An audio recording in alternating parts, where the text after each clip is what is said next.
Welcome to this explainer. Today, we're diving right into an accomplishment that has literally rewritten the modern history books of club football.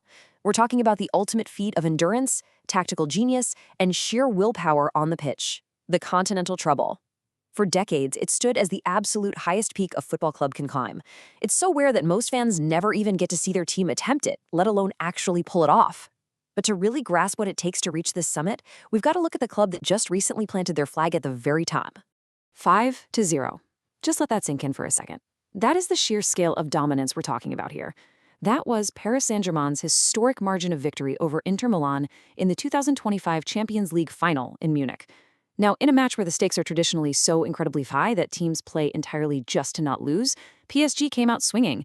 They delivered the largest margin of victory in the final of any main European men's club competition in over 60 years. It wasn't just a win, It was a massive statement that echoed across the entire sporting world. So here's our roadmap for today. First up, PSG's historic 2025 triumph. Second, defining the Continental Treble.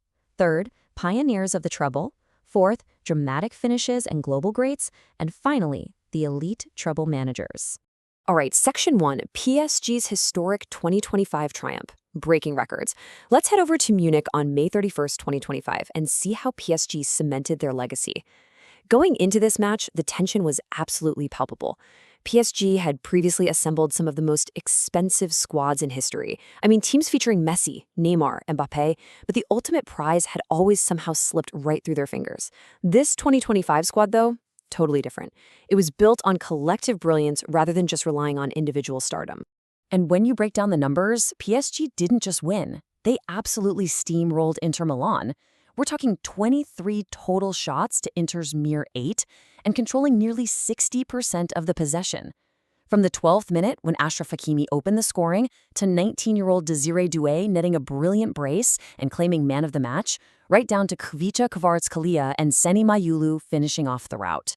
Inter Milan, a team heavily known for their tactical defensive rigidity, well, they simply had no answers. The thing you really got to understand here is that this wasn't just one freakishly good, record-breaking game. It was the ultimate capstone to a flawless season that secured the absolute biggest prize of them all, the treble. Winning their first ever Champions League title was historic enough, finally ending years of European heartbreak for the Parisians. But combining it with a dominant run in Ligue 1 and lifting the Coupe de France, that catapulted PSG from being a great team to being an immortal one. Moving right along to Section 2, defining the Continental Treble, the Holy Grail. We hear this term tossed around a lot by fans, right? But the actual parameters of a true treble are incredibly strict and punishingly difficult to meet. So what actually is it? Well, the Continental Treble literally means winning your domestic league, your primary domestic cup, and the highest continental competition all in one single, grueling season. It is universally considered the absolute pinnacle of club football. Why? Because of the immense stamina, the massive squad depth, and the tactical brilliance required to dominate on all fronts simultaneously. You can't have an off month. You can't just sacrifice one tournament to rest players for another. You literally have to fight a war on 3 fronts against the best teams in your country and the best teams on your continent, from August all the way to May. To really put this into perspective, 9. Before PSG hoisted that trophy, only 9 overall teams in the entire history of European football had ever managed to pull off this incredibly rare feat. Think about that for a second. With the thousands of professional clubs in Europe and over 70 years of European Cup history, you can still count the clubs that have achieved this on 2 hands. It's a true testament to how near impossible this level of perfection actually is. Which brings us to Section 3, Pioneers of the Treble, the early giants.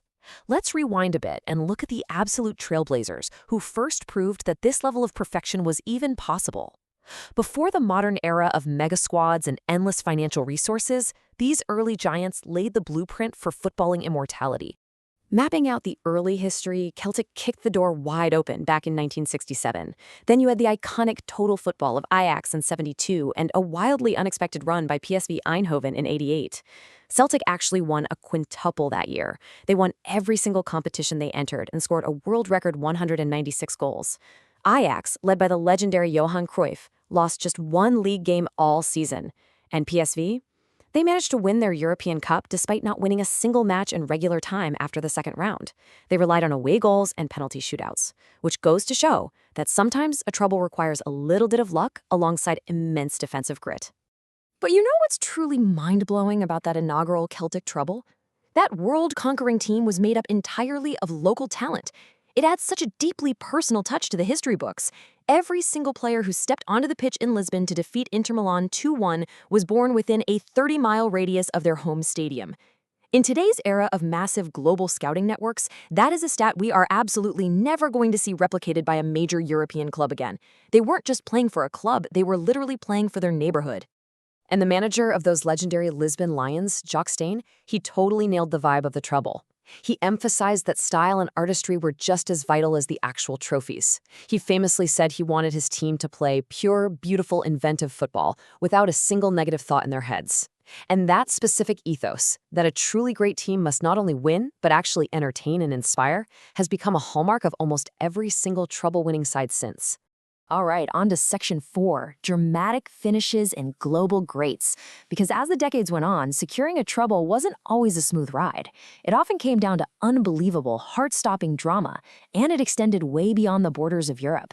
Sometimes, history is written in the frantic final seconds of stoppage time. Take Manchester United in 1999. The year prior, United had won basically nothing. This prompted a really harsh letter from the club's CEO accusing manager Sir Alex Ferguson of taking his eye off the ball. Well, Ferguson was furious. He actually threatened to resign, but instead, he channeled that sheer rage into the most dramatic season in English football history. Down 1-0 in the Champions League final with the 90 minutes already up, Teddy Sheringham and Ole Gunnar Solskjaer scored in injury time to snatch the trophy from Bayern Munich. Boom. Fergie time was cemented forever. But hey, this phenomenon isn't just restricted to Europe. Clubs from across the globe have etched their names into the history books by conquering their own continents too. From Egypt's Al Ahly, who have remarkably completed the treble 3 separate times, to Mexico's Monterrey and New Zealand's Auckland City. The pursuit of absolute perfection is definitely a universal ambition in world football. And check this out. In 2000, in an incredible display of regional dominance, Ghana's Accra Hearts of Oak absolutely swept the Ghana Premier League, the FA Cup, and the CAF Champions League. Led by captain Joseph Ansah, this historic campaign not only brought massive glory to Ghana, but it actually resulted in the club being ranked the 8th best football club in the entire world that year. To this day, they remain the only football club in West Africa to have ever won a continental treble. How cool is that?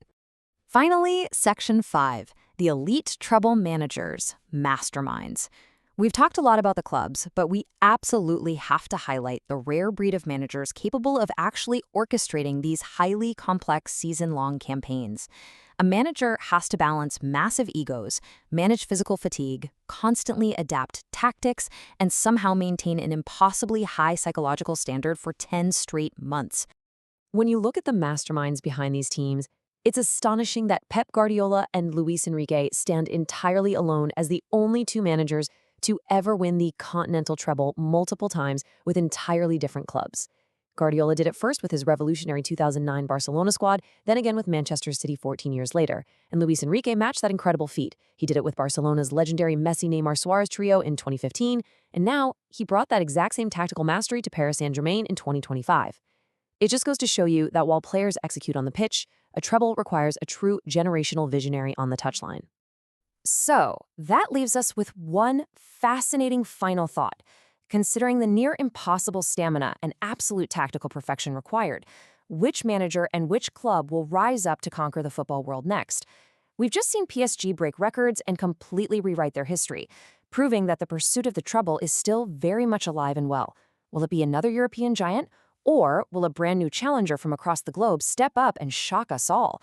Only time and a perfectly executed season will tell. Thank you so much for joining me for this explainer, and I will catch you on the next one.